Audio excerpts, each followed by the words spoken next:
오늘은 은사를 통한 섬김이란 제목으로 하나님의 말씀 전파하도록 하겠습니다. 오늘 본문의 말씀부터는 이스라엘 백성들이 자원하여 드린 예물을 통해서 성막을 짓는 과정을 다루고 있습니다. 오늘 말씀은 그 모든 과정에 있어서 가장 우선되는 일이라 할 수 있는 사람을 세워서 은사를 통해 일하게 하시는 하나님의 명령에 대해서 이야기하고 있습니다. 우리가 언제나 잊지 말아야 할 것이 하나 있는데요, 하나님께서는 사람을 통해서 일하신다는 사실을 기억할 필요가 있습니다. 그러기에 하나님의 관심은 일 자체에 있는 것이 아니라 사람에게 있으며, 일을 행하시기 전에 사람을 우선적으로 먼저 세우셔서 그 일을 감당하게 하십니다.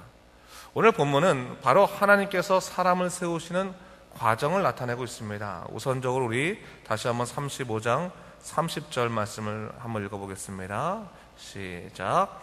모세가 이스라엘 자손에게 이르되 볼지어다 여호와께서 유다 지파 훌의 손자요 우리의 아들인 부살레를 지명하여 부르시고. 우선적으로 하나님께서 사람을 세우시는 첫 번째 과정은 부르심에 있습니다. 사실 하나님께서 사람을 세우실 때는요, 당신의 계획대로 불러주십니다. 사람의 이해를 구하지 않으시고 우선적으로 부르신다는 겁니다. 우리가 보통 사업체에서 사람을 뽑을 때는요, 우리가 꼬리 끌름 받지 않습니까? 이력서를 받고, 이력서를 받은 다음에 서로 대화를 하지 않습니까? 월급은 어떻게 주겠느니, 또 일은 어떻게 하니, 서로 만족할 부분을 찾아가지고 사실은 사람을 고용하는데, 그래서 납득할 만한 상황 속에서 사람이 이제 채용되게 되죠. 근데 하나님은 그러지 않다는 거예요. 하나님은 사람을 세우실 때 사람들의 이해를 구하지 않았습니다. 다른 사람들의 이해도 구하지 않고, 정작 본인의 이해도 구하지 않고 당신의 계획으로 우선적으로 부르실 때가 있어요.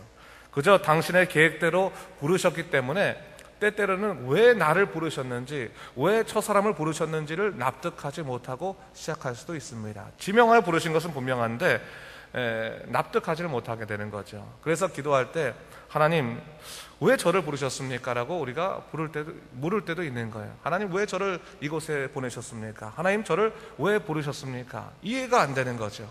하나님 이유를 알려주십시오. 그 기도할 때가 있어요. 답답할 때가 있습니다. 그러나 하나님께서는 사람의 동의를 구하지 아니하시고 사람을 부르시고 세우시되, 그 다음부터는 어떻게 돼요? 당신의 계획에 따라 그 계획에 맞춰서 사람을 바꾸어 가시는 것을 볼 수가 있습니다. 그것이 바로 두 번째 과정인데 31절 말씀에 나와 있습니다. 한번 같이 읽어볼까요? 시작. 하나님의 영을 그에게 충만하게 하여 지혜와 총명과 지식으로 여러 가지 일을 하게 하시되 했어요. 하나님께서 두 번째로 사람을 세우시는 과정은 하나님의 영으로 그의 마음을 바꾸시는 것이다 라는 거예요. 우선적으로 사람을 부르셨어요. 그 다음에 하나님께서 하신 일은 그의 마음에 다가가셔서 그의 마음을 뒤바꾸시는 역할을 하신다는 겁니다. 오늘날로 말하자면 영적인 충만함이 될 수도 있고, 또 성령이 그 마음을 감동케 하시는 것이 될 수도 있고, 또 어떤 사람인 경우에는 회심이 될 수도 있고, 또 어떤 사람에게는 비전을 발견하는 것을 될 수도 있습니다. 근데 이것은 굉장히 지극히 개인적인 경험입니다. 하나님께서는 사람을 부르시고 그 마음에 하나님의 영을 충만하게 하시되 개인적으로 하나님을 고백하게 하시는 것이 두 번째 과정이에요.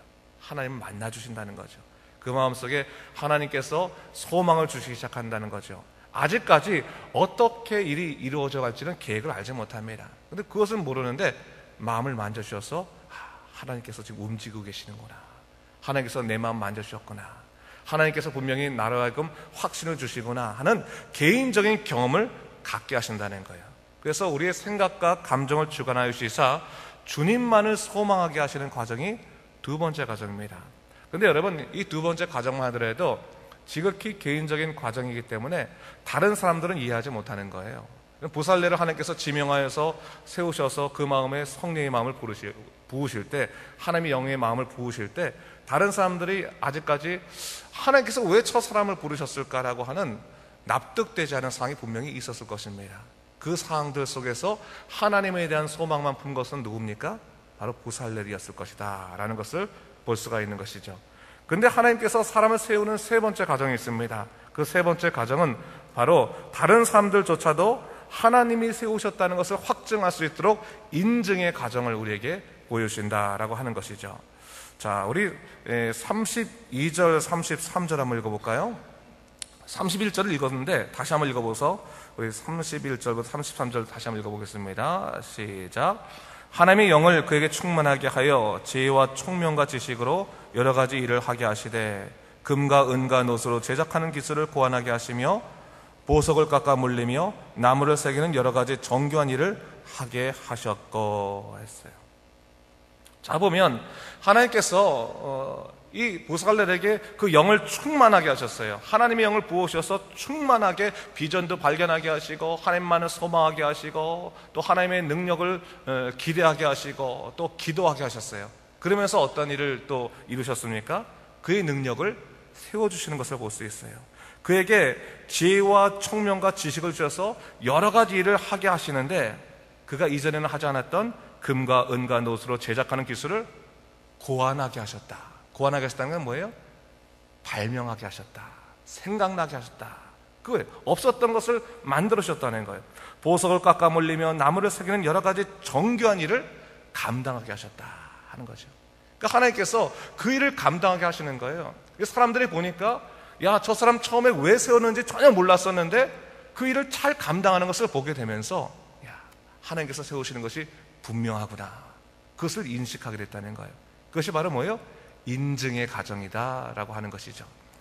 여러분, 그런 의미에서 우리가 주님의 일을 감당할 때 걱정할 필요가 없습니다. 때때로 하나님께서 우리를 부르실 때 우리가 하나님 저에게 능력이 어디 있습니까? 내가 뭐 할 수 있는 것이 뭐 있습니까? 혹은 하나님 회피되면 왜 저를 여기 부르셨습니까? 제가 도대체 이해를 할 수 없습니다 라고 하셨을 때 기도하고 있다 보면 하나님께서 우리 마음에 뭐예요? 소망을 주시죠. 오직 주만을 따르고 주님의 뜻에 따라 사는 것이 얼마나 소중한 삶인지를 알려주기 시작하시죠. 그러면서 어떻게 되시는 거예요?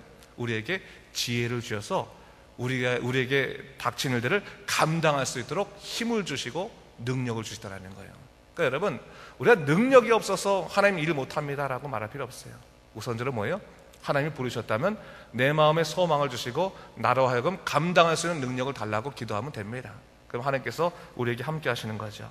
근데 하나님께서 사람을 세우는 네 번째 과정이 있습니다. 그것은 뭐냐면 하나님은요, 한 사람을 통해서만 일하지 않으십니다. 한 사람을 영웅으로 만들어서 마치 우리 초인적인 어떤 사람으로 만들어서 그 사람을 통해서 일하게 하시는 것이 아니라 각자에게 부족한 면들이 있기 때문에 각자에게 연약한 부분들이 있기 때문에 사람을 또한 다른 사람도 세우셔서 비전을 공유하게 하시고 은사를 협력하게 하신다는 사실을 잊지 말아야 되는 거예요. 바로 비전의 공유와 은사의 협력이 있을 때 공동체 자체가 하나님의 선하신 뜻에 의해서 움직이게 되는 것입니다. 우리 34절과 35절 말씀인데 또 한번 읽어보겠습니다. 시작. 또 그와 단지파 아사막의 아들 오홀리압을 감동시키사 가르치게 하시며 지혜로운 마음을 그들에게 충만하게 하사 여러 가지를 하게 하시되 조각하는 일과 세공하는 일과 청색, 자색, 홍색실과 가는 배실로 수놓는 일과 짜는 일과 그의 여러 가지 일을 하게 하시고 정교한 일을 고안하게 하셨느니라. 하나님이 부살렐을 세워주시되 부살렐에게만 능력을 주신 것이 아니라 또 누구를 세우셨어요? 오홀리압을 세우시는데 똑같은 과정으로 그를 지금 세워주고 있는 것을 볼 수 있어요. 그를 부르시고 그의 마음에 하나님의 영을 충만케 하시고 그에게 능력을 주셔서 일하게 하신다는 것이죠. 근데 부살렐과 오홀리압을 따로따로 일하게 하시는 것이 아니라 어떻게 했다는 거예요? 부살렐에게 오홀리압을 붙여주셔서 같이 감당하게 하셨다는 거죠. 또 오홀리압뿐만 아니라 지혜로운 사람들을 붙여주셔서 함께 더불어 일하게 하셨다. 그러면 그것을 통해서 하나님의 공동체가 바로 세워져 갔다라고 하는 것을 얘기하고 있는 것입니다. 여러분, 하나님의 공동체가 다 그런 것 같아요. 마치 퍼즐이 이게 맞춰지는 것처럼 비전이 공유되고 은사가 협력되기 시작할 때 하나님이 주시는 그 능력들이 배가가 될 수 있는 것입니다. 더 크게 역사될 수 있는 것이죠. 여러분, 그렇기 때문에요, 항상 우리가 어떠한 일을 감당할 때 우리의 그 능력이 부족하거나 우리의 한계를 느낄 때 하나님께 능력도 구해야겠지만 하나님 저에게 사람을 붙여주시옵소서. 저로 하여금 일을 감당할 수 있도록 주여 비전을 공유할 수 있고 은사가 협력될 수 있는 사람을 붙여주시옵소서 기도하게 되면 하나님께서 사람을 붙여주심을 통해서 우리로 하여금 더욱더 주님의 일을 잘 감당하게 만들어 주십니다. 그럼 교회도 마찬가지예요. 교회 공동체라는 것이 서로가 비전을 공유하고 은사가 협력됐을 때 바른 교회가 될 수 있는 것이지, 한 사람을 통해서 움직이는 것이 아닙니다. 목사 혼자서 영처럼 모든 것을 꿰뚫어 본다고 해서 그 교회가 하나님의 성령에 의해서 움직이는 것이 아닙니다. 모든 것이 뭡니까? 비전이 공유되고 은사가 협력될 수 있는 거예요. 서로가 각자의 그 하나님이 주신 비전들을 공유할 수 있을 때, 또한 은사를 서로 협력할 수 있을 때 하나님의 선하신 공동체가 바람직하게 세워질 수 있다는 사실을 우리가 잊지 말아야 되는 것입니다. 그러면서 오늘 36장 1절을 보면요, 이 공동체가 일을 하는 데 있어서 하나의 원칙을 알려주시는 것을 볼 수 있는데, 그 원칙에 대한 얘기가 1절에 나와 있습니다. 우리 1절 말씀 다시 한번 읽어볼까요? 36장 1절 읽겠습니다. 부살렐과 오홀리압과 및 마음이 지혜로운 사람 곧 여호와께서 지혜와 총명을 부으사 성소에 쓸 모든 일을 할 줄 알게 하신 자들은 모두 여호와께서 명령하신 대로 할 것이니라. 중요한 말이에요. 하나님께서 사람을 세우신 것은 분명해요. 다 각자에게 은사가 다릅니다. 협력해서 일하게 하셨습니다. 그러나 그들이 모두 다 원칙이 있는 거예요. 뭡니까? 하나님이 말씀하신 대로만, 명령하신 대로만 해야 될 것이다 라고 이야기해 주셨어요. 여러분, 이것이 뭡니까? 항상 주님을 위해서 일하는 사들은 어떻게 깨어 있어야 된다고요? 영적으로 깨어 있어서 말씀 가운데 견고히 서지 않으면 안 된다는 거예요. 말씀이 가르치는 방향으로만 가야 된다는 겁니다. 철저히 사람의 생각을 중지시키고 내려놓고 하나님이 주시는 그 비전의 말씀을 통해서 우리가 전진해야 된다라는 것을 얘기하고 있는 것이죠. 그것이 바로 바른 신앙의 공동체인 것입니다. 여러분의 삶도 마찬가지예요. 우리의 모든 공동체가 그렇죠. 하나님이 세우신 공동체라면 하나님이 말씀하시는 것이 가장 우선될 수 있을 때 바른 공동체가 될 수 있는 거예요.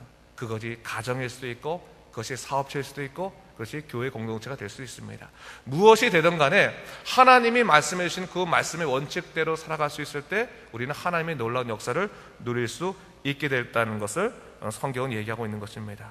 그렇게 되었을 때 놀라운 역사가 일어나는 것을 볼 수 있어요. 어떤 놀라운 역사가 있습니까? 오늘 본문에 보니까 감동적인 상황이 연출되고 있는데, 비전이 공유되고 은사가 협력되고 말씀대로 일하기 시작하면서 점점 더 하나님의 일이 풍성해지는 것을 볼 수 있어요. 우선적인 것이 뭡니까? 이스라엘 백성들이 주님의 일을 위해서 자기 각자가 가지고 있는 것들을 다 가져오기 시작하는데 너무 많이 가져오게 되는 거예요. 너무 많이 가져오게 되는 거예요. 여러분 한번 보세요. 3절을 보세요. 3절 후반기에 보면 이렇게 나와 있죠. 그러나 백성이 아침마다 자원하는 예물을 연하여 가져왔으므로, 4절에 보니까 성소의 모든 일을 하는 지혜로운 자들이 각기 하는 일을 중지하고 와서 5절 말씀에 모세에게 말하되 이르되 백성이 너무 많이 가져오므로 여호와께서 명령하신 일에 쓰기에 남음이 있나이다 라고 얘기하고 있는 거예요. 이것이 바로 놀라운 하나님의 역사인 것입니다. 풍성한 역사라는 거예요. 여러분, 저는 그런 생각이 들어요. 비전이 공유되고 또한 은사와 협력되면서 하나님의 놀라신 꿈의 역사들이 일어나기 시작하면 우리가 마땅히 무엇을 해야 될지를 알게 되는 것 같아요. 여러분, 교회는요 사명의 공동체가 되어야 되거든요. 우리가 지금 온 세대가 함께하는 사명의 공동체가 우리 교회 목회표 아닙니까? 사명의 공동체가 되어야 되는 거예요. 그냥 우리끼리 서로 즐거워서 일주일에 한 번씩 만나서 모임을 갖는 그런 사교 공동체가 아니라, 교회를 세우셨으니까 하나님이 주신 거룩한 그 사명을 향해서 달려갈 수 있는 믿음의 사람들이 되어야 되는 거예요. 공동의 꿈을 갖고 있으면 우리가 하나님을 위해서 각자의 은사와 각자의 물질과 각자의 재능들을 다 주님께 드릴 수 있게 되는 것입니다. 그럴 때 우리는 하나님의 놀라우신 꿈을 이뤄드리는 믿음의 사람이 될 수 있게 되는 것이죠. 봐서 이스라엘의 복된 일은 바로 이러한 과정을 통해 일어났다는 겁니다. 자, 그렇다면 우리가 한번 보면서요 생각해 볼 것이 있어요. 이러한 놀라운 성령의 역사, 이런 놀라운 하나님의 그 살게 역사가 어디서부터 시작됐다는 겁니까? 하나님께서 사람을 부르시는 것에서 시작됐다는 거, 부르시는 거예요. 여러분, 각자에게 하나님께서 부르셨습니까? 부르시지 않으셨습니까? 각자를 다 부르셨어요. 우리를 부르셨어요. 우리가 그 부르심에 응답하는 자인지 아닌지를 곰곰이 좀 생각해 보세요. 하나님이 나를 부르셨는데 때때로 이해할 수 없는 부분들이 있을 수 있어요. 이해가 잘 안 되는데요, 하나님. 납득되지 않는데요. 또 심한 사람은 용납할 수 없습니다. 거기서 중지해버리면 물론 하나님께서는 다른 삶을 통해 또 역사하시겠죠. 그러나 나를 통해 이루시는 놀라운 하나님의 역사들은 잃어버릴 수밖에 없게 된다는 것입니다. 여러분, 하나님이 부르신다면 소망하십시오. 그 마음속에 영의 마음을 가득 차게 성령으로 충만하게 하시사 우리로 하여금 감당할 수 있는 힘을 주시고 능력 주십니다. 그러면서 하나님의 공동체가 더욱더 든든히 서가는 역사를 우리를 통해 보여주실 것입니다. 7절 말씀 한번 같이 한번 읽어볼까요? 6절과 7절 말씀만 같이 읽어볼까요? 시작. 있는 재료가 모든 일을 하기에 넉넉하여 남음이 있었더라. 단순히 물질만을 얘기하는 것은 아닐 것입니다. 저는 우리 교회도 이런 놀라운 역사가 일어나길 원하는데, 정말 사람이 넘치고, 사람이 넘친다는 것이 숫자가 넘친다는 것과 다른 것이죠.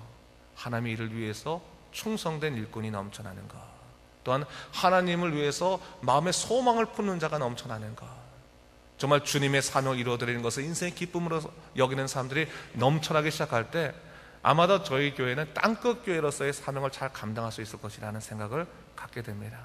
여러분, 바로 여러분 한 명 한 명들이 저는요, 이 벽돌과 같다고 생각해요. 하나하나가 다 돌로 쌓인 벽돌 같다고 생각하는데, 여러분, 우리 교회도 지금 비가 좀 새는 부분이 있지 않습니까? 여러분, 아마 연약한 부분이 새는 부분이 있을 거예요. 뭐 그건 고치면 되는 것인데, 우리 영의 교회도 마찬가지입니다. 여러분들이 각자의 벽돌도 다 쌓였다면 여러분들 스스로가 연약한 부분이 되면 어떻게 돼요? 거기는 물이 새는 거예요. 그렇죠? 고쳐줘야 되는 거죠. 고쳐요. 우리 스스로 그걸 생각해야 돼요. 내가 연약해지면, 내가 하나님 앞에 바로 서지 못하면 우리 교회가 흔들릴 수밖에 없다. 나를 하나님께서 변화시켜서 고쳐주시옵소서, 회복시켜 주시옵소서, 견고케 만들어 주시옵소서, 든든히 서가도록 인도하여 주시옵소서라고 소망하게 되면, 바로 여러분 스스로가 든든하게 서감을 통해서 하나님의 사명이 이루어지는데 이 과정, 다리가 될 수 있게 되는 것입니다. 꼭 기억하시고, 여러분 믿음 가운데서 여러분 소망하시고 더욱더 굳건히 서가시는 여러분 되시길 주님의 이름으로 축원합니다. 기도하겠습니다. 주님 감사합니다. 이 아침에 하나님의 놀라우신 약속이 있는데, 우리가 아직까지 하나님의 부르심에 응답하지 못했기 때문에 그 약속들을 누리지 못할 때도 있었습니다. 때로는 이해할 수 없는 부르심 때문에 저는 납득할 수 없습니다, 용납할 수 없습니다 라고 말하면서 자리를 지키고 있었던 적도 있었습니다. 그러나 하나님이 우리를 부르셨다면 거기에 분명히 주님의 계획이 계심으로 주여 우리가 기도하겠습니다. 성령 우리를 충만케 하시고 모든 일을 감당할 수 있는 힘을 부어 주시옵소서.